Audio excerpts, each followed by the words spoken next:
बिस्मिल्लाहिर्रहमानिर्रहीम, अस्सलाम वालेकुम जी। मैं हूं चौधरी इरफान ज़हीर और आपको स्पोर्टिंग सोल्यूशन में वेलकम कहते हैं। पाकिस्तान ने जी कज़ाफ़ी स्टेडियम में साउथ अफ्रीका को 93 रन्स के बड़े मार्जिन से विक्ट्री हासिल की। पाकिस्तान के अगर हम क्रिकेट के स्टैंडर्ड की बात करते हैं तो ये डिबेट ज़रूर रहती है कि जिस तरह की ओपोजिशन होती है हम वैसे ही क्रिकेट खेलते हैं। कहीं ना कहीं हमें लगता है कि रिसेंटली पाकिस्तान की जो बहुत ज़्यादा डिफीट हुई, लोग नाराज़ थे, क्रिकेट के ऊपर डिबेट होना कम हो गई थी, बट ये विक्ट्री शायद मस्ट रिक्वायर्ड थी। तो ये ओबियसली लड़कों के लिए, बोर्ड के लिए और शायद इस नेशन के लिए एक बहुत इंपॉर्टेंस रखती है। और जब WTC के साइकिल की बात करते हैं तो उसका आगाज़ विक्ट्री से हुआ है और इसके जो मैचेस का जो रेशो भी रखा गया वे और जो हम होम सीरीज़ की बात करते हैं हमें काफ़ी सूट करता है। तो शायद होपफुली कि इस दफ़ा हम अच्छा करें और फाइनल तक क्वालिफाई करें, इस पर बात करेंगे। और दूसरे मैच में क्या स्ट्रेटजी होनी चाहिए, आज इस मैच के अंदर जो अच्छा किया पाकिस्तान ने, इस पर भी हम बात करेंगे। और साउथ अफ्रीका के इन एरियाज़ में पीछे रह गया और वो ओबियसली वर्ल्ड चैंपियन के तौर पे आए थे, बट वो उनको डिफीट का सामना हुआ। सब पे बात करने के लिए Pakistani test captain one and only Salman भाई हमें ज्वाइन कर चुके हैं। अस्सलाम वालेकुम सलमान भाई। वालेकुम अस्सलाम। थैंक यू फॉर ज्वाइनिंग जी। बहुत शुक्रिया, मुबारक हो बहुत बहुत जी।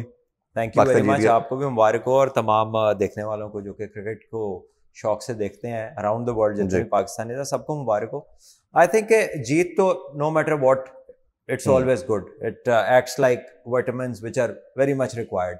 और स्पेशली जिस तरह की रिसेंट वाइट बॉल परफॉर्मेंसेज रही हैं तो एक मोरल बूस्टिंग एफर्ट है ये जीतना। और साउथ अफ्रीका रिसेंट चैंपियन है, वर्ल्ड टेस्ट चैंपियनशिप जीत के आया और उस हवाले से ये एक स्पेशल विन बन जाती है। But we must not forget कि ये कंडीशनल डिफरेंस है। ऑल इज नॉट रोजी कि आप मैच जीत गए तो बस तुम्हें समझो कि अब सब ठीक हो गया है, अब तो जो कुछ था ही नहीं, तो हमें लग रहा था तो बस 2-3 मैच हार गए, ऐसा कुछ भी नहीं है।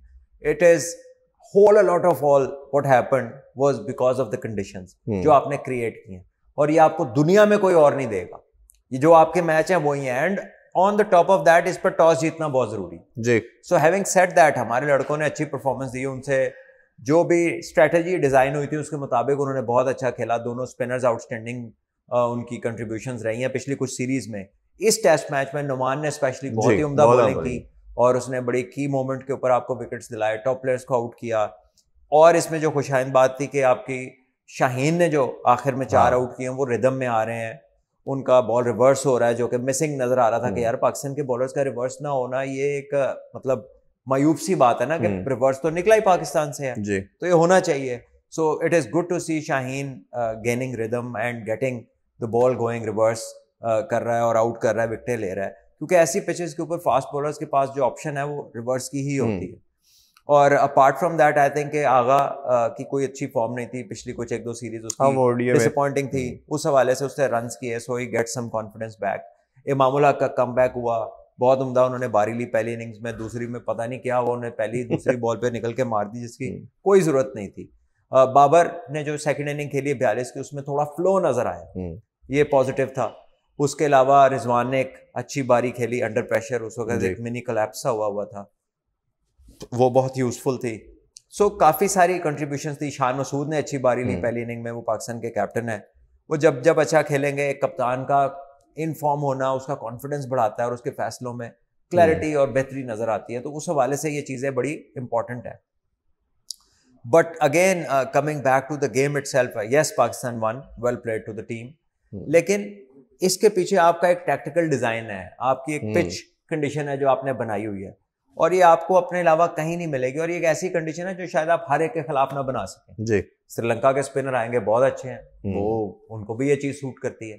बांग्लादेश के स्पिनर आ जाएं तो इस तरह की पिच पे तो वो भी सांस ना लेने दें आपको जी, ठीक है। तो आप भी तो फिर टॉस पे मैच आ जाता है, वो कंडीशन से ज्यादा वेस्ट इंडीज वाला मैच पे टॉस जो है ना वो वाइटल हो जाता है कि आप क्रिकेट किस तरह की खेलेंगे, वो 35-40% का डिफरेंस पड़ जाता है टॉस से। वेस्ट इंडीज पाकिस्तान से टेस्ट जीत गया था ऐसे पिच पे टॉस जीत के, तो ये बिल्कुल जैसे ड्यू एक डिसाइसिव फैक्टर हो सकती है कई मैचेस में, इस तरह के पिचेस पे टॉस एक बड़ा वाइटल और डिसाइसिव फैक्टर हो सकता है। सो आई थिंक शुक्र है अल्लाह का कि हम टॉस भी जीते, हमने क्रिकेट भी अच्छी खेली। और एक और चीज थी कि ये पिच पहले दिन उतना टर्न नहीं ले रही थी जैसे पिछली कोई सीरीज में हमने देखा, उसमें बिल्कुल पहले दिन उस हवाले से पिच भी काफी कह लें कि at least on first day and half तो कुछ उससे काफी बेहतर थी। तो ग्राउंड्समैन को इसकी शाबाश है।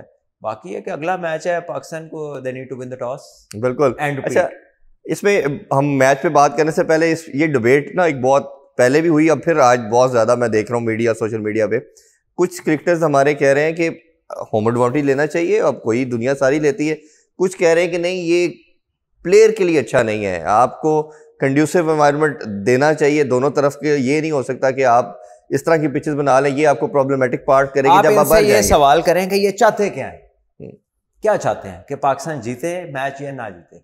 ये कोई वैसे तो बायलैटरल भी सीरीज होती है, उसमें भी आपकी एक कह लें कि it's pride on the line, लेकिन अगर आप वर्ल्ड टेस्ट चैंपियनशिप में हैं तो आप सिवाय जीत के और क्या प्लान करेंगे।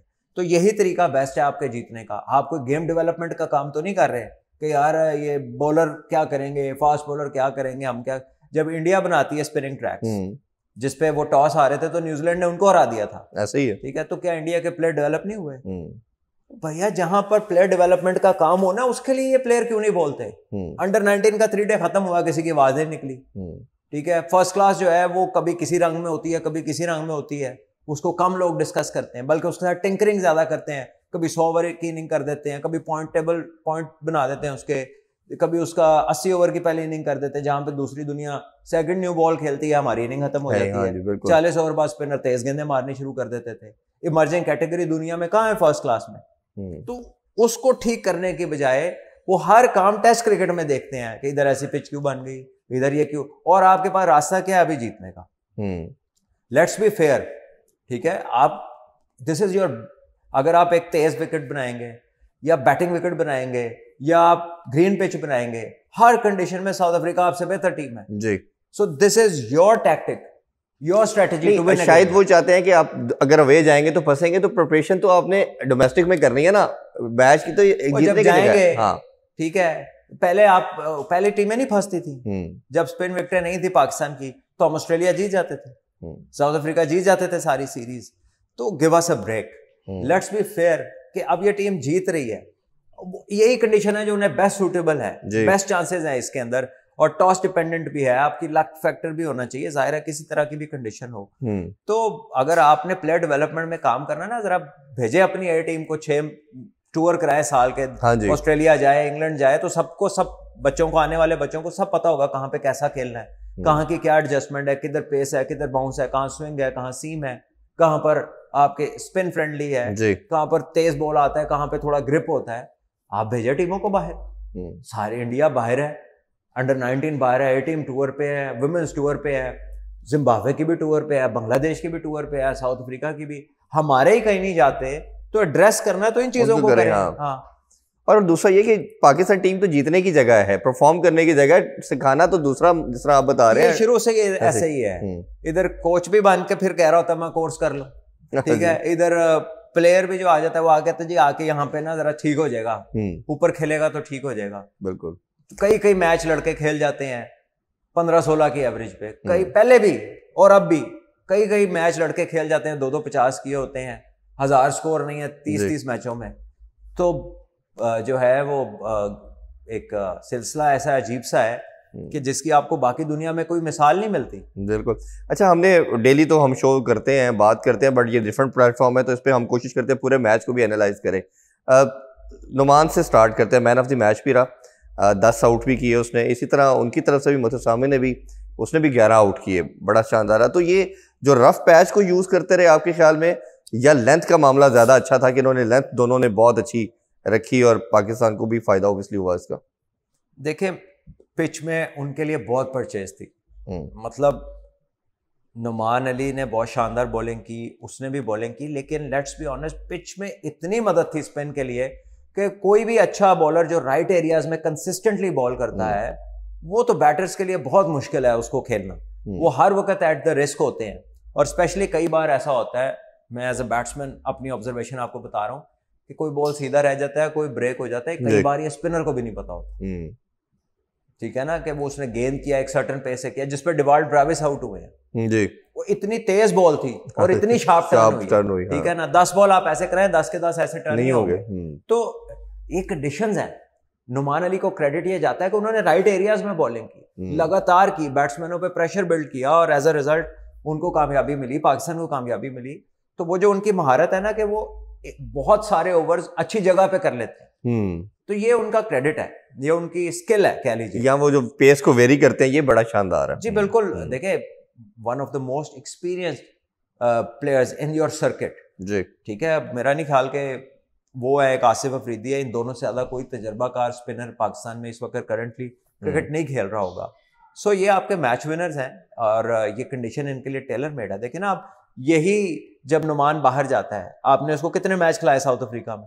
कोई खिलाया नहीं खिलाया, नहीं खिलाया था। हाँ जी। हाँ, तो फिर वो जो लोग बातें करते हैं, फिर इसने भी तो कहीं खेलना है। फिर जब बाहर जाते हैं आपको, जब आपको फुल वो वाली कंडीशन मिलती है, तो फिर आप अपने फास्ट बॉलर से सवाल करेंगे जी अब आ गई, अब आप कुछ करें, अब आप आउट करें। तो अगर आप घर में भी अपने बेस्ट कंडीशन में नहीं खेलना, तो फिर किधर खेलना जाके, और जीतना फिर कहाँ है? हाँ, आपको याद होगा जब इंग्लैंड से पाकिस्तान ने ये 2 मैच जीते थे इस तरह की पिचेस बना के, तो मैकलम ने मैच के बाद इंटरव्यू में कहा था हंसते हुए कि मुझे ये समझ नहीं आई कि पाकिस्तान को इतनी देर क्यों लगी ये पिचों के बारे में एक कंक्लूजन पे आते हुए कि ये पिचें बनानी। बिल्कुल ऐसे ही, ठीक है। सो उसका मतलब यही था कि आपको यही तो सूट करता है। तो पिछली सीरीज में भी आप हार गए, इसमें भी आपने पहला मैच हार के ये बनाई। तो वो किस तरह सोच रहे हैं जो टॉप टीम्स हैं, और हम किस तरह सोच रहे हैं? मतलब आपको पाकिस्तान में हमेशा कॉन्ट्रोडिक्टरी जो है ना रिमार्क्स मिलते हैं एट द टॉप वाले लोगों की तरफ से, जो खुद क्रिकेट खेले होते हैं बहुत सारी, लेकिन पता नहीं क्यों उनके अलाइंड नहीं है थॉट्स। वो ऐसा ही कहेगा, एक कहेगा ठीक हो रहा है, एक कहेगा गलत हो रहा है, एक कहेगा सभी ऐसे। अच्छा, इसमें एक चीज बड़ी इंपॉर्टेंस रखती है, वो पिच है। और जो पिच बनाने की बात थी, तो यानी कि उससे मतलब ये है कि 3-4 चेयरमैन गुजरे, चेयरमैन तो खैर नहीं बनानी थी, बट जो कोचेस थे, कप्तान तो सारे टेन्योर में बाबर था। तो ये पिच बनाना जो है, ये जो एक आर्ट है, और फिर उसको रीड करना। अभी भी इस मैच से एक दिन पहले जब शान मसूद की प्रेस कॉन्फ्रेंस थी, तो ही वॉज नॉट श्योर ये कितनी स्पिन होगी। जब प्रेस कॉन्फ्रेंस में आए, उनसे पूछा गया कि आप वही मुल्तान वाली करेंगे, कह रहे नहीं ये थोड़ी सी डिफरेंट है, बट मुझे नहीं पता ये किस तरह बिहेव करेगी। ही वॉज नॉट नोइंग कि ये पिच इस तरह की है, ये पहले दिन नहीं होगा। कप्तान को तो थोड़ा इतना वास्ट एक्सपीरियंस है आपका। ये जो पिच रीडिंग या बनाना, दोनों का मामला जो है, आपके समझते हैं ये जो कैप्टन या कोच है, इनमें से किसको इतना नॉलेज नहीं है इस चीज का? मैं अब क्या कहूँ, शुड आई से नहीं है, शुड आई से है, बताना नहीं, जो रियलिटी है वो बता दें आप। अब अल्लाह बेहतर जानता है, लेकिन यू एक्सपेक्ट के इतने एक्सपीरियंस्ड कैंपेनर को, एक 35 तकरीबन एज के बंदे को, सारी दुनिया में क्रिकेट खेली, इंटरनेशनल क्रिकेट कब से खेल रहा है, काउंटी क्रिकेट खेल रहा है, तो चेहरा देख के, पिच पे चक्कर लगा के पता चल जाता है कि पिच कैसी है। उसकी सरफेस आपको बहुत कुछ बताती है, उसकी जो अब्रेसिवनेस है वो आपको बताती है। उस पर हाथ फेरते हैं, अगर मिट्टी आपको हाथ को लगे तो आपको पता लगता है कितना अपना आप छोड़ रही है, कितना शार्प टर्न होगा, नहीं होगा, इस पे तेज गेंद करने पड़ेंगे या छोड़ के करने पड़ेंगे, या वेरिएशन है रिक्वायर्ड। तो ये बहुत सारी चीजें आपको पिच से पता चल जाती हैं, लेकिन उन्होंने ज्यादा रिवील नहीं किया। शायद बताना नहीं चाह रहे थे, लेकिन किससे छुपा रहे थे ये भी नहीं पता हमें। हाँ बिल्कुल ऐसे ही। थोड़ा सा अगर परफॉर्मेंसेस की बात करें, तो इमाम के तो आपने जिस तरह जिक्र किया, हमने पहले भी बहुत जिक्र किया है। आप क्या समझते हैं इमाम ने over the period of time क्या चीज़ें बेहतर की हैं कि वो एक डिफरेंट नज़र आया, ईजी नज़र आया? कोई उसकी, हमने गेम सेंस जो बुरी शॉट तो सेकंड इनिंग्स में खेली, बट पहले इनिंग्स के कॉन्टेक्स्ट में देखे तो वो बड़ा क्लास खेली है। हनीफ मोहम्मद ट्रॉफी खेली है, उसमें 300 किया है, काउंटी में रन किए हैं, रन हैं, रन करते आ रहे हैं, बड़े बड़े रन 100 करते आ रहे हैं। तो वो कॉन्फिडेंस है, नेचुरली फ्लो कर रहा है। और कौन सा पहली दफा उसने रन किए हैं, पहले भी वो पाकिस्तान टीम से कह रहा था, उसकी ओडीआई 50 की एवरेज थी, टेस्ट में भी वो रन कर रहा था। लोगों के जहन में उसके लिए परसेप्शन कुछ और थी, जिसको वो पता नहीं कब से अपने रन से वो साबित करता आ रहा है, लेकिन उसे वो वाली एक्सेप्टेंस नहीं मिल रही थी बहुत सारी जगहों से। शायद अभी भी कई लोग, क्योंकि पाकिस्तान में जिसने नहीं राजी होना ना, उसने नहीं राजी होना, तो बेहतर यह है इमाम के लिए और बहुत सारे लोगों के लिए, don't care, let them be. जो नहीं मानता फिर उसको क्या मनाना, ठीक है। तो मेरा ख्याल है कि he is a very good player, very mature player, और उसने मेहनत की है, उसने सीजन खेले हैं। तो जब आप इतना रेगुलरली फर्स्ट क्लास क्रिकेट खेलते हैं, तो फिर उसके फ्रूट्स तो मिलते हैं आपको। बिल्कुल। अच्छा, ये एक बाबर का भी जब भी होता है जिक्र जरूर ही हम करते हैं, और ये भी हमने बात की कि बैट्समैन डिफरेंट मेथड से आउट होता है, तो हमें कहीं ना कहीं लगता है कि शायद ये लक भी है, बट एक ही मेथड से आउट होता है तो हमें कहते हैं कोई टेक्निकल फ्लॉ है, कोई ब्लॉक आ गया। अब दोनों इनिंग्स में हम देखा अंदर वाला बॉल ही था, और पिछली हमको 20 अगर उनके डिसमिसल देखे, मैंने कोई 10-12 देखे हैं वैसे उनके प्रीवियस, उनमें से 10 में से 12 में से 9-10 दफ़ा मुझे लगा कि वो अंदर वाला बॉल ही है, चाहे वो स्पिनर का है चाहे फास्ट बॉलर का है। तो आपके ख्याल में क्या ये इतना बड़ा टेक्निकल फ्लॉ है, प्रॉब्लम है जिसकी वजह से बाबर इसमें फंसा हुआ है, और इससे निकलने का बेस्ट वे आउट क्या है? आल्दो आप अक्सर बताते रहते हैं, बट मेरा ख्याल है कि फिर लोग जानना चाहिए। देखिए, as far as the spinners are concerned, तो बेस्ट है कि वो लंबी बारियां स्पिनर्स के अगेंस्ट ले, रफ में खेले, जहां या तो कोई रफ पिच बनवा लें, या जब बॉलर बॉलिंग करके फ्री हो जाते हैं तो वो जो स्पाइक्स के निशानात होते हैं वो काफी ज्यादा रफ बनी होती है, तो उसको अच्छी लेंथ पे उसको कर दे और खुद थोड़ा पीछे खड़े हो जाए। उनको पता है ये सारी चीजों का, वो इस पे अपना टाइम स्पेंड करें, बजाय के कोई कोच आके उनके कान खाता रहे जिसने खुद कभी ना किया हो कुछ। तो वो बेहतर है कि इसको प्रैक्टिकली हल कर ले, जैसे दुनिया के टॉप प्लेयर्स करते हैं। आप सचिन तेंदुलकर को देख लें, मैंने इंजी भाई को खुद देखा हुआ है, वो उसका रेफरेंस इसलिए दे रहे हैं इसके वो दोनों ही ग्रेट प्लेयर हैं, लेकिन उनकी एक डॉक्यूमेंट्री बनी हुई कि जब एक ऑस्ट्रेलिया से सीरीज थी, वो फिल्म है कि टेस्ट मैचेस की प्रेपरेशन करनी थी, शेन वॉर्न के अगेंस्ट खेलना था, तो वो बहुत सारे लेग स्पिनर्स क्लब से बुला के, तो वो रफ जो क्रिएट की होती तो उस पर 2-2 घंटे बैटिंग करते रहते थे, घंटा 1.5 घंटा। आपको 20-25 बॉलर बॉलिंग कर रहे हैं, न जाने कितने गेंद, आप हजारों गेंद खेल लेते हैं, ठीक है। तो फिर आप कितने एक्शन खेलते हैं, कितनी पेसेस खेलते हैं, कितने किस्म का बॉल होता है, हर एक के हाथ में अपना बॉल होता है। किसी का बॉल थोड़ा हार्ड होगा, किसी का थोड़ा सॉफ्ट होगा, किसी की शाइन होगी, किसी की रफ होगी, डिफरेंट पेस खेल रहे हैं, एडजस्ट कर रहे हैं हर बॉल पे। तो आप सोचें आप कितनी महारत आपको ऐड हो रही है, हाउ मच यू लर्निंग। तो do something like that rather than. और वो डोमेस्टिक की भी तो बात है ना सलमान भाई, उससे सुनो, आप 2019 के बाद डोमेस्टिक नहीं खेले और अभी आप फ्री भी थे, आप वाइट बॉल का पार्ट भी नहीं थे, T20 का टीम का पार्ट नहीं थे, और अदर देन आप चाहिए था। आई एग्री, बिल्कुल खेलना चाहिए था, इसका कोई एक्सक्यूज नहीं। और ये ऑनेस्ट बोर्ड पे भी नहीं कहीं आता कि आप पूरे कैंप में से 2 बंदों को एग्जेम्प्ट कर रहे हैं, बाबर और शाहीन को एग्जेम्प्ट किया गया, और बाकी तमाम लड़कों को आपने ड्यूरिंग कैंप कहा कि जाके आप खेल के आए। इसकी कोई लॉजिक आपको समझ आती है?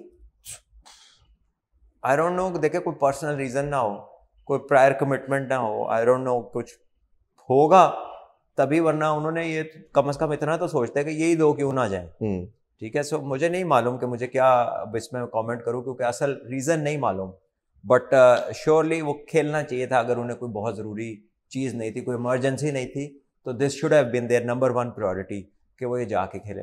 लेकिन कितनी चीज़ें अलाइंड है, उन्होंने तो फैसल अकरम को भी भेजा था, हाँ जी, ठीक है, ओथो तो कोच ने निकलाया, उन्होंने कहा जरूरत नहीं, ठीक है। वो बंदा टेस्ट मैच के स्क्वाड से वापस आ रहा है, एक सिटी की टीम ने निकलाया, तो किसी ने क्या कर लिया, किसी ने किसको पूछ लिया, यू नो। चीजें अलाइंड होना, सिंक्रोनाइज्ड होना, एक इकोसिस्टम बना होता है कि यार ये बंदा वहां से आ रहा है, इसको इन करो, इस पाकिस्तान खेल सकता है, जरूरत पड़ सकती है, अगर सीरीज में नाम है, किसी को इंजरी हो जाए किसी को, तो वो मैच प्रैक्टिस उसको दें, क्योंकि जितना कुछ नीचे हो रहा है वो पाकिस्तान टीम को फैसिलिटेट करने के लिए हो रहा है, वो किसी कोच के चैंपियन बनने के लिए सिर्फ नहीं हो रहा, वो भी जरूरी है, लेकिन उस सब की जो फोकस है कि प्लेयर बना के किधर भेजना है, पाकिस्तान की टीम में भेजना है, दिस इज ओनली वन, एक ही डायरेक्शन है और कोई नहीं है। इस सारी का मकसद क्रिकेट बोर्ड इन्वेस्ट कर रहा है, कोच के ऊपर भी, रीजन के ऊपर भी, क्रिकेट के ऊपर भी, ग्राउंड, अंपायर, हर चीज। क्यों?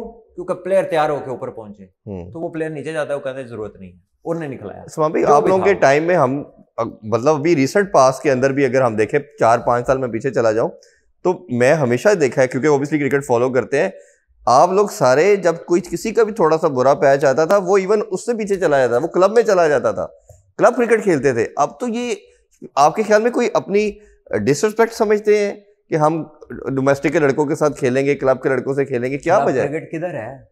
नहीं है नहीं, लेकिन मैंने एग्जांपल दी कि जब है ही नहीं तो किस तरह खेल ले भाईजान। नहीं, डोमेस्टिक भी नहीं ना खेल रहे, मैं कह रहा हूँ कि आप लोग नीचे भी नहीं। डोमेस्टिक में तो मैं उसी कॉन्टेक्स्ट में बात कर रहा हूँ कि मैं अगर अपना जमाना याद करूँ, जो कि इतना पुराना नहीं है, 10-15 साल की बात है, हम लोग क्लब क्रिकेट एंजॉय करते थे। हम जब फ्री होते थे हम क्लब क्रिकेट खेलते थे, क्लब क्रिकेट के टूर्नामेंट्स पे हमें बुलाया जाता था कि जी आए, क्लब का टूर्नामेंट का मैच है, वो फ्रेंडली तक खेलते थे। मैच खेलना तो एज अ होमवर्क लेते थे कि यार मैच खेलो, नई चीजें ट्राई करो, डिफरेंट शॉट्स क्रिएट करने की कोशिश करो। तो खुद भी जाते थे, हमें भी फायदा होता था, हमारे साथ जो यंगस्टर खेल होते थे वो भी कुछ ना कुछ उनको भी मिल जाता था, तो एक कल्चर था। लेकिन जब आपके डिपार्टमेंट, फिर गाल उधर ही आएगी, और डिपार्टमेंट बंद हुए। देखिए जो क्लब क्रिकेटर थे ना, जो मेच्योर क्लब क्रिकेटर्स थे, वो बेसिकली डिपार्टमेंटों के प्लेयर थे, बिकॉज वो सारा साल सैलरीज मिलती थी, तो वो क्लबों में आके प्रैक्टिस रोज आना करते थे, क्लबों के मैच खेलते थे, क्योंकि सीजन तो 2-3 महीने का खत्म हो जाता था, बाकी 7-8 माह कुछ प्रोफेशनल्स इंग्लैंड चले जाते थे, जो पाकिस्तान में होते थे वो क्लब क्रिकेट खेलते थे। इसीलिए क्लब क्रिकेट का एक स्टैंडर्ड था। जब आपने डिपार्टमेंट्स बंद किए, तो वो कल्चर ही खत्म हो गया, क्योंकि लोगों को अब कुछ और काम करना पड़ना था, डिपार्टमेंट ने प्लेयर्स को निकाल दिया तो क्लब क्रिकेट बंद हो गई। वो कुछ क्लब्स तो बिल्कुल ही बंद हो गए, कुछ एकेडमीज बन गए। एकेडमीज में क्या होता है, छोटे बच्चे आ रहे हैं, वो क्रिकेट सीख रहे हैं, उनके पेरेंट्स पे कर रहे हैं, वो जैसे पढ़ने वाली एकेडमीज है, वो इस तरह की एकेडमीज बन गई। लेकिन वो जो प्रोफेशनलिज्म नजर आता था आपको, क्लब क्रिकेटर की तैयारी नजर आती थी, अपने से बेहतर में खेल के, डिपार्टमेंटल प्लेयर आके खेल रहे हैं, फर्स्ट क्लास रीजन के खेल रहे हैं, नेशनल प्लेयर्स, उनके बीच में जब नए यंगस्टर्स आके खेलते थे तो there was a lot to learn. अब सारी एक उम्र के, सारे इनएक्सपीरियंस, सारे मतलब जिनका ताल्लुक ही कोई नहीं ऊपर वाली क्रिकेट से, वो जितनी मर्जी क्रिकेट खेलते हैं, उससे क्या होगा? इसका तो उससे बड़ा नुकसान जो मैं देख रहा हूँ वो ये आप एक साइड बता रहे हो, क्रॉप कैसे आएगी, वो क्या मेथड होगा? पहले तो लड़का क्लब खेल के ही तो रीजन, और फिर उसके बाद आपका खेलता था डिस्ट्रिक्ट, और फिर रीजन में आता था, फिर फर्स्ट क्लास की तरफ आता था, तो वो कैसे आएगा जब क्लब ही नहीं होगी? क्रॉप कैसे आप बनाएंगे? क्रॉप ऐसे ही आएगी जैसे कोई एकेडमी चला रहा है, वहां से कोई टैलेंट निकल आएगा, कोई अपना इंस्टीट्यूट चला रहा है, वो अपना निकाल देगा दो चार, किसी के पैसे, किसी की इन्वेस्टमेंट, किसी का इंटरेस्ट, वो बनते बनाते प्लेयर वहां तक आ जाएगा। सिस्टम तो नहीं बनेगा ना? सिस्टम बनाएंगे तो बनेगा ना। सिस्टम के लुक आफ्टर कौन कर रहे हैं? अब अभी स्कूल क्रिकेट का सेमीफाइनल एक नहीं हुआ, दोनों टीमों ने एक दूसरे से प्रोटेस्ट किया हुआ है कि ये बंदे बाहर क्यों कर रहे हैं, बंदे बाहर। अब ये वो चीज है जो जब से हो रही है, पता है कि यार ये बाहर से लोग खिलाते हैं, टीमों के नाम भी सबको पता है, उन्हें ये भी पता है कहां कहां से लड़के लाते हैं, कोई नहीं रोकता, कोई चेक नहीं करता, स्क्रूटनी किसी किस्म की नहीं होता। क्या वो स्कूल जाते हैं, स्कूल का आईडी बनवा लेते हैं, तो वो शो कर देते हैं। एक छोटा क्वेश्चन पेपर बना देना, जिस जमात का क्लेम कर रहे हो, उस जमात का एक क्वेश्चन पेपर बना दे, हो सके ये टेस्ट पास कर ले, खेल ले, तो आपको पता चल जाएगा। ये कितनी बड़ी स्क्रूटनी है, इसमें तो कोई पैसे भी नहीं लगने, कोई नहीं लगने, ठीक है। बल्कि एक जमात कम का पेपर ले ले, जो कहता है मैं 10वीं में, उसे 9वीं का पेपर ले ले, आपको पता लग जाएगा कि ये स्कूल गया भी है कि नहीं कभी। तो आप उनके रिस्ट एक्सरे करा रहे हैं, आप उनके शनाख्ती कार्ड चेक कर रहे हैं, आप हर वो चीज चेक कर रहे हैं जो बेतुकी है। वो एज ग्रुप क्रिकेट तो नहीं है, वो तो स्कूल के स्टूडेंट्स की क्रिकेट है जी। तो एक छोटा सा एग्जाम ले ले, वो कहे मैं 10वीं का चल रहा है, 8वीं का इम्तिहान दे दे, पास कर ले। अगर जेन्युइन 10वीं का बच्चा होगा तो कोई बेसिक टेस्ट तो पास कर ही लेगा ना। बिल्कुल। तो जब आपने सारे ही पकड़ के, पूरे शहर और मुल्क से पकड़ के क्लब क्रिकेटर्स और बड़े बड़े लड़के स्कूल क्रिकेट में डाल देने हैं, तो मुझे बताएं इसकी क्या आउटकम होगी? वो ही नीचे खेल रहे हैं, वो ही कॉलेज से खेल रहे हैं, वो ही ऊपर खेल रहे हैं। मैं ये नहीं कह रहा कि हर टीम ऐसी है, क्योंकि एक टीम जब स्कूल क्रिकेट में 450 करे और दूसरी 30 पे आउट हो, तो इसका मतलब यह है कि एक बहुत खेलने वाले हैं और एक बिल्कुल भी नहीं खेलने वाले। तो ये डिस्पैरिटी क्यों है? ठीक है, स्कूल्स का इंटरेस्ट टूर्नामेंट्स तक है, कितने स्कूलों के अपने ग्राउंड है, ठीक है, और इनफैक्ट कितने रीजन्स के अपने ग्राउंड है ही कोई नहीं, ठीक है, तो किसके हैं? और जिसके हैं, जिन सोसाइटियों के ग्राउंड हैं जिन्होंने लीज पे दिए हुए थे, वो बंद करनी शुरू हो गई हैं। मॉडल टाउन ने सारे ग्राउंड बंद कर दिए, वो बुकिंगों पे देना शुरू हो गए।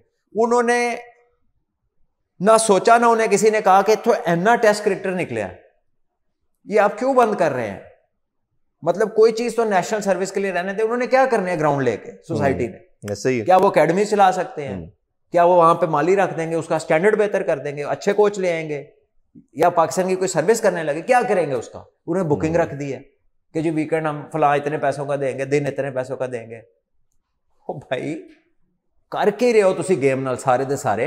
पहले मिंटो पार्क होती थी नर्सरी, सबसे बड़ी वजह वो बंद हुई, मॉल टाउन दूसरी बनी, अब मॉल टाउन बंद हो गई है, अब लोग दूसरी तरफ निकल इवन एलसीसी बंद कर दी, जितने क्लब थे। स्क्वीज होता जा रहा है, ग्राउंड्स कम होते जा रहे हैं, क्लब क्रिकेट सिर्फ कागजों में रह गई है कि वोट ले लो, 20 बंदे आए, किट पहने, उस स्क्रूटनी के टाइम पे दिखा दें, उसके बाद तू कौन तो मैं कौन, बस वोट आ गया कागजों में। अब पड़े रहो सियासत में, जाओ जाके रीजन को वोटे डालो और अपना बचा करा लो, ठीक है। तो club cricket, actual club cricket कैसे हो रही है? अभी क्लब क्रिकेट शुरू होगी, उसमें भी देखिएगा कोई 400 करेगा, दूसरा 50 भी नहीं करेगा।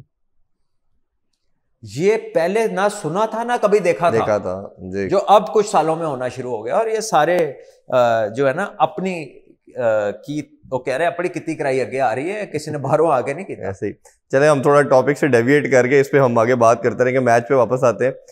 पाकिस्तान ने अच्छा भी किया, हम इसको अप्रिशिएट भी कर रहे हैं, करना भी चाहिए, बट कहीं ना कहीं हमें जो लूप होल है उस पर भी हम बात करते हैं। सिलेक्शन की बात की तो हमने ये पहले दिन भी बात की थी, आपने इस पर जिक्र किया था कि आप 3 स्पिनर के साथ जाना चाहिए था, 2 पेसर की शायद जरूरत नहीं पड़ी थी। और नज़र भी आया कि हसन अली विकेट लेस रहे, दोनों इनिंग्स में कोई विकेट नहीं ले पाए। शाहीन पहले मैच में इनिंग्स में विकेटलेस रहे, तो आप सेकंड मैच पे आप समझते हैं कि 3 स्पिनर के साथ जाना चाहिए, एक फास्ट बॉलर काफी है? देखिए अगर तो पिच ऐसा ही हुआ तो फिर आप एक स्पिनर आसिफ अफरीदी को ऐसा ही होगा। हाँ, अगर उसमें कोई चेंज, देखिए हम उनको पता है ना, फाइनल मैंने तो नहीं देखी, या मैं तो स्ट्रेटजी का हिस्सा नहीं हूँ, वो तो एक कह लें कि एक लेमैन भी गैस कर सकता है कि यार इस तरह ही जीते हैं तो इस तरह का ही होगा, तो इस पे खिला सकते हैं आप एक्स्ट्रा स्पिनर। आप आसिफ अफरीदी को खिलाया है, मेरा ख्याल है बड़ी अच्छी चॉइस है वो, साथ वो हिट भी मार लेता है, एक्सपीरियंस्ड है, so he can get you wickets. अगर नुमान नहीं खेलने दे रहा तो वो आज साथ आ जाएगा तो और मुसीबत डालेगा, ठीक है। तो अगर दूसरे फास्ट बॉलर को आपने इतना यूटिलाइज नहीं करना तो फिर उसे बचा लें, जब आपने बाहर जाके खेलना उसको वहां खिला लीजिएगा। और ये भी बात हो रही है कि अगर आपके बॉलर ही सिर्फ 2-3 ही चल रहे हैं तो आप एक बैटर एक्स्ट्रा खिला ले, ये भी समझ आता है, या आपको लगता है ये बैटर जरूरी तो नहीं है ना कि 2-3 ही चलने हैं, कोई बड़ी पार्टनरशिप लग जाती है, कुछ सेट हो जाता है, आप टॉस हार जाते हैं पहली इनिंग में, तो फिर आपको चेंजेस के लिए बॉलर 3-4 तो चाहिए होता है। टेस्ट मैच में 4 बंदे तो होने चाहिए रेगुलर बॉलर्स, स्पेशलिस्ट की गेम है, खुदा का वास्ता है इसको वो ना करें कि थोड़ा आधा तितर आधा बटेर नाल बॉलिंग भी कर लेता है, नाल वी-पंजी भी कर लेता है, ये उनका मैच नहीं है। फर्स्ट टेस्ट क्रिकेट या फर्स्ट क्लास क्रिकेट स्पेशलिस्ट की गेम है जी। थोड़ा साउथ अफ्रीका की बात करते हैं। ओबियसली वर्ल्ड चैंपियन होने के बाद वो आए थे, बहुत ज़्यादा मोराल भी उनका डेफिनेटली हाई होगा। कप्तान का ना होना चले समझ आती है, बट उसकी कमी जो थी, डसूजी आया उससे कहा, उसने बड़ी अच्छी बारी ली, सेंचुरी भी की, ब्रेविस को उन्होंने अपॉर्चुनिटी दी, एक आउटस्टैंडिंग टैलेंट है, सब जानते हैं। क्या आपको लगता है कि वो भी बहुत अर्ली खिला दिया गया? और बॉलिंग में आपको लगता है कि शायद उनके पास वो क्वालिटी नहीं थी, अगर महराज की कमी? मेरा ख्याल है बॉलिंग बहुत अच्छी थी, मेनली टॉस से हर्ट हुआ है, फिर उन्होंने कुछ कैचेस छोड़े, फिर उनके कुछ प्लेयर्स थे जो बिल्कुल ही मतलब स्टब्स हो गए, वेरेन हो गए, मार्करम, बड़ा पुअर शॉट मारा उन्होंने सेकंड इनिंग्स में, यानी वो कोई शॉट नहीं था। अब नुमान ने बहुत अच्छी बॉलिंग किया, लेकिन वो एक ऐसा था जान छुड़ाने वाला शॉट, बहुत बड़ा प्लेयर है मार्करम, फाइनल में उसने 100 किया है टेस्ट चैंपियनशिप में, पर वो विकेट ही डिफरेंट था। तो वो मैं समझता हूँ हार भी गए ना तो ये इतना उनको मेंटली मैटर नहीं करेगा, they know they are in an alien condition, और उन्हें 10 में से 8 ग्राउंडें ये नहीं मिलनी, तो ये इतना बड़ा मसला उनके लिए नहीं है, ठीक है ना। दे नो, यहाँ पे ऑस्ट्रेलिया भी आई थी दुबई में, पाकिस्तान से टेस्ट हार गई थी, हाँ जी, तो क्या ऑस्ट्रेलिया की क्रिकेट हिल गई थी? कुछ भी नहीं हुआ, ठीक है। और हम जीत गए थे तो क्या हमारा सब ठीक हो गया था? कुछ भी नहीं हुआ ऐसा। तो ये ठीक है, it's a timely win, enjoy it, but this doesn't change the course of things. आप ओवरनाइट कुछ बन नहीं गए, ठीक है ना। मैं ये एक as a cricketer cricketing point of view दे रहा हूँ कि इसको वही समझे जो है बिल्कुल, इसको वो ना बनाए कि बाद जो क्या हो गया। You are saying it's more relatable to the condition. It is conditional, absolutely, absolutely. अच्छा, साउथ अफ्रीका के पार्ट पे अगर देखते हैं, उनका आपने पहले मैच को भी एनालाइज किया, अब उनके पास महराज भी होगा, वन ऑफ द बेस्ट है इन ऑल फॉर्मेट, उसकी जो स्किल लेवल है आप सब जानते हैं, और जब मथुसामे के साथ वो होगा तो कितना इम्पैक्ट आ सकता है। और वैसे टेक्निकल वाइज और टेक्टिक वाइज क्या आपको ख्याल में 1-2 चीज़ें करनी चाहिए साउथ अफ्रीका को, चाहे ऐसी कंडीशन दोबारा आती हैं और वो फिर काउंटर कर सकते हैं? अगर बहुमा आते हैं तो मेरा ख्याल है स्टब्स को बाहर कर सकते हैं, बहुमा उसकी जगह खेल सकते हैं। महाराज आते हैं तो एक स्पिनर बाहर हो जाएगा, वो बहुत तजर्बाकार है, बहुत उम्दा स्पिनर है, वो ऐड हो जाएगा। लेकिन मैं आपको बताऊं, उनकी एडिशन से ज्यादा जो चीज मैटर करेगी ना, वो टॉस का जीतना जी, इस द टॉस इतना इंपॉर्टेंट है। इसी टीम के साथ ये टॉस जीत जाए ना तो चीजें मुख्तलिफ हो सकती हैं। बिल्कुल, तो ये टॉस बहुत वाइटल है। मतलब ऑस जितनी एक T20 के वर्ल्ड कप में ड्यू इतनी आ रही थी कि हर सेकंड बैटिंग टीम आराम से जीत जाती थी, तो ये उस तरह का टॉस बन गया। ये इट इज सो वाइटल, चौथी इनिंग और हर चलते दिन के साथ विकेट मुश्किल से मुश्किल होती जा रही। अच्छा, मैं थोड़ी सी सलमान रियागा के वाले से बात करेंगे हम। अब साउथ शकील और ये एक ऐसा प्लेयर था जिसने हमें लास्ट अगर 2 साल से, जब से ये टीम के परमानेंट मेंबर है दोनों, कंटिन्यूसली हमें अच्छा परफॉर्म करके दे रहे थे, और वाइट बॉल के बाद बहुत ज़्यादा क्रिटिसिज्म था इसके ऊपर कि ये अच्छा परफॉर्म नहीं कर रहा, कोई कहता थी इसकी जगह ही नहीं बनती, बट उसने बताया कि हर फॉर्मेट डिफरेंट है, हर फॉर्मेट की परफॉर्मेंस डिफरेंट है। किसको बताया उसने? और जिन्होंने वो दस रहे हैं उन्होंने कभी भी समझ नहीं आई। तो for it is you know he lives sort of another day to die, एक और दिन, एक और सीरीज, ये ऐसे ही है। इधर किसको समझ लगनी है कि कौन से फॉर्मेट का प्लेयर है तो कहाँ होना चाहिए तो कहाँ नहीं होना चाहिए। इस मुल्क की तो आयत नहीं ये है कि T20 में करता तो टेस्ट खिला देते हैं, इधर नहीं करता तो उधर से बाहर कर देते। यू नो, यहाँ पे लोगों को स्पेशलाइजेशन का ना इल्म है ना उसके मुताबिक वो एक्ट करते हैं, ठीक है ना। हरफनमौला काम बहुत है कि बस हो जाएगा, कर लांगे, है जी, ठीक है। और जो कई हैं वो नफासत के, वो जो सफाई के नंबर नहीं होते, वो बना दिया शीट, एक्सेल शीट पे चीजें लिख दी, कोई प्यारा सा कागज बना दिया, कोई अंडरलाइनिंग, कोई हाईलाइटर फेर दिया, देखे जी आपका प्लान तैयार हो गया, और लैंड वाला भी खुश हो जाता है। खूबसूरत जितनी मर्जी दवाई लिख दे वो दवाई होती है, ठीक है ना। तो बात यह है कि एक्सपर्ट और एक दरमियाने बंदे का फर्क होता है, लेकिन हमारे यहाँ वो खत्म होता जा रहा है, क्योंकि जो लोग हैं जिन्होंने परसीव करनी है, यूटिलाइज करनी है किसी की स्किल, उनके लिए मैटर खुशामद ज्यादा करती है, स्पेशलाइजेशन खुशामद नहीं करती। उनको कंट्रोलेबल चाहिए, उनको ऐसा चाहिए जड़ा उन्होंने वाह करता रहे, भावे वो सुबह उठ के मुंह ही ना धोता है, बस वो वाह करता रहे, ठीक है। उन्हें इस तरह के लोग चाहिए, ठीक है, करो मजे जितना। आप किस स्कूल ऑफ थॉट को समझते हैं कि एक जो कई दफा हम 2 डेकेड से तो मैं कम से कम सुन रहा हूँ कि टेस्ट और ओडीआई की या T20 की टीम सेपरेट होनी चाहिए, प्लेयर को ऑब्वियसली आप प्लेयर होने चाहिए आपके पास। देखिए चॉइसेस है ना यार, चॉइस है तो 4 बना लो, नहीं है तो फिर क्या कर लो, ठीक है। तो it is about producing players, having choices. Do you have a choice? है तो बना दे, नहीं है तो फिर चाह के भी नहीं बना सकते। तो क्या आपके पास है? फिलहाल तो नहीं नजर आ रहा। हाँ, तो जब होंगे तो तुझे भी बना लेना। ये तो वही बात है ना, इसके इतने प्लॉट पे उसको पैसे उन्हें ले ले, थोड़े को रिसोर्सेज होंगे तुझे भी बना लेना। हाँ, जो इंडिया के साथ हम रिलेट करते हैं उनके पास प्लेयर बनाने की तरफ तो चलो, असल काम तो है प्लेयर डेवलपमेंट करना, ठीक है। आप टैलेंट मैनेज नहीं अपना कर पा रहे, कई जाया हो जाते हैं। जितने भी अभी मैं कह रहा हूँ, लोग कहते आ गए हाँ जी हार गए, कौन कहता है पाकिस्तानी टैलेंट है यार। ये बिल्कुल आप जैसे इंटेंट को डिफाइन करते हैं ना, वैसे ही टैलेंट को डिफाइन कर रहे हैं। टैलेंट क्या होता है? जब किसी छोटे बच्चे में आपको इंस्टिंक्टिव वो स्किल का कोई इंस्टिंक्ट देखते हैं कि बैट उठाया यार, बड़ा सीधा बैट है, ड्राइव मार दिया, या कोई शॉट अच्छा मार दिया है, या बॉल को परसीव कैसे कर रहा है, कैसे देख रहा है, कैसे लाइन में आ रहा है, मूवमेंट उसकी कैसी है, चलता फिरता खिलाड़ी टाइप एथलीट लगता है। छोटे छोटे बच्चों का पता चल जाता है, वो बेतहाशा टैलेंट है। उनकी एनर्जीज को चैनल आपने कैसे करना है राइट डायरेक्शन में। जो हम पाथवेज की बात करते हैं, वो पाथवे ये होती है जो यंग टैलेंट को उस पटरी पे डालती है जिसके आखिर पे पाकिस्तान की टीम होती है और इंटरनेशनल कंपटीशन होता है। आपके वो पाथवेज जगह जगह से वो टूटे हुए हैं, उनका कनेक्शन ही नहीं है आपस में, और उनके ऊपर जो आपके स्टेशन मैनेजर बैठे हैं महानालायक है। उठे बंदे सही लाओ, उस चीज को सही करो, आपका सब कुछ ठीक हो जाएगा। लेकिन आप करें तो सही ना। पता चल रहा है टीम चौधरी साहब ने बनाई है, टीम फलाने साहब ने बनाई है, टीम मैंने बनाई है, प्रेसिडेंट साहब ने इंज कहता सी, कोच जड़ा है वो फलाने दे नाल लगा है। हम तो अभी तक इस चीज में से ही नहीं निकल रहे। नीचे ये है और ऊपर कोई कोच ऐसा आ जाएगा जो अपनी मन तक लेके आएगा, तो पता चलेगा जिंदगी कभी मैच नहीं खेड़ा। और अगर जो खेला हुआ हम ढूंढ के लाते हैं, वो उसके वो अपनी जिंदगी से ही नहीं बाहर निकल रहा होता। वो इस चीज पे मादा ही नहीं है कि वो कुछ सीख ले, वो समझदा जो मैं कहता और पे आखिर हो गया। सो केओस हमारा अपना क्रिएटेड है, जब हम मेरिट पे आएंगे चीजें ठीक हो जाएगी। बिल्कुल। और लास्ट क्वेश्चन इसमें यह है कि जहां तक हम बोर्ड की बात करें, टेस्ट की प्रायोरिटी की बात करें, हमारा कप्तान और कोच तो 10 दिन पहले डिसाइड हुए। कप्तान तो 1 वीक तक पहले भी मालूम नहीं था कि क्या वो हमारा कप्तान होगा, और वो डी कैटेगरी में रखा।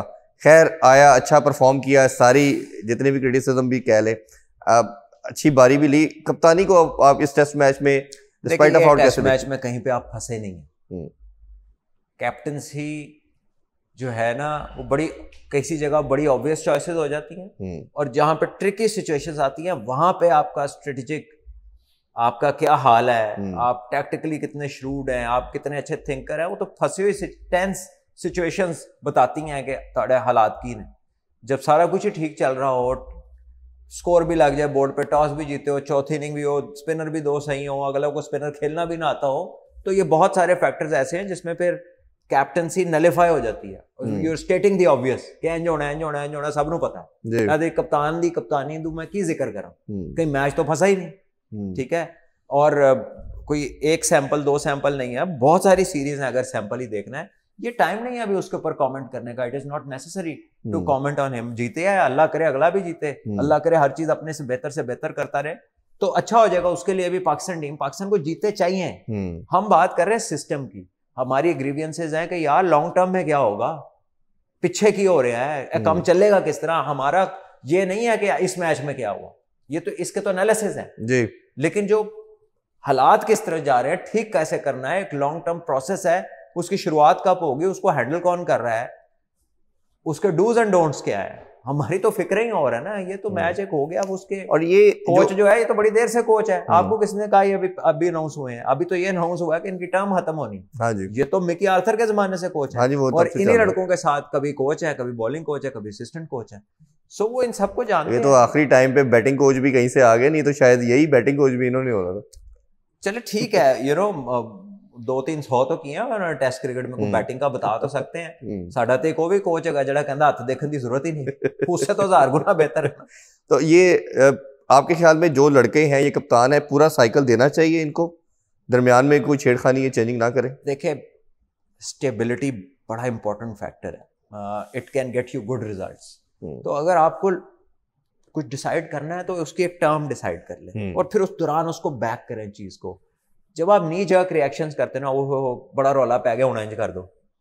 पाकिस्तान में कई अरसे दराज से यही चल रहा है, वो पब्लिक प्रेशर आ गया। कुछ 2 चैनलों ने रात को बैठ के प्रोग्राम शुरू किए, उन्होंने प्रेशर डाला, उनसे डर गए। किसी सहाफी ने जिन्होंने अपना पता नहीं, उन्होंने ट्वीट कर दिया तो प्रेशर ही आ गए। तो ये सारी बातें तब होती है जब आप इनकॉम्पिटेंट होते हैं, आपको खुद नहीं पता होता कि यार मैं जो किया सही भी किया कि नहीं किया है। देखो 4 बंदे मेरे खिलाफ, उन चारों को बोलने दें, ऐसे ही जिन्होंने नहीं पता जो मर्जी बोली जाए, ठीक है। ये 4 बंदे तब किधर जाते हैं जब किसी बड़े इदारे ने डिसीजन लेने होते तो उधर तो किसी की आवाज नहीं निकलती, क्योंकि आप घबराते हैं। कोई भी इस पोजीशन में, कई सालों से हम क्रिकेट बोर्ड पे बहुत सारे ऐसे अपने ऑफिशियल्स को देख रहे हैं जो इनसे घबरा जाते हैं कि टीवी पे क्या बात हो रही है, लिखने वाला क्या लिख रहा है, ठीक है, ट्विटर पे कोई किसी ने क्या 2 लाइनें लिख दी, इस चीजों से घबरा जाते हैं। यार ये कौन सी चीजें हैं जिनसे आप घबरा रहे हो? ये आपकी तारीफ करें तब भी खुश ना हो, हाँ। ये आपके खिलाफ लिखे तब भी कोई परेशानी की बात नहीं है। इनका दे डोंट मैटर, इन्हों का काम नहीं हैगा। इनको आप जितनी वैल्यू देंगे means you do not trust your competence. वो खुद कहीं ना कहीं अंदर से स्केयर होते हैं। सलमान भी बहुत शुक्रिया आपके टाइम का जी नाज़रीन, आपने सलमान भाई की जबरदस्त गुफ्तगू सुनी और दुआ करते हैं पाकिस्तानी टीम इसी तरह विक्ट्रीज लाती रहे। शायद ये नेशन के पास एक ही सोर्स ऑफ हैप्पीनेस है, एक ही सोर्स है जो पूरी नेशन को यूनाइट करती है, वो पाकिस्तान क्रिकेट है और उससे जुड़ी हुई ये विक्ट्री है। आपसे इजाजत चाहेंगे, इंशाल्लाह नेक्स्ट शो में दोबारा मिलते हैं। अपना ख्याल रखिए, अल्लाह हाफिज, पाकिस्तान जिंदाबाद।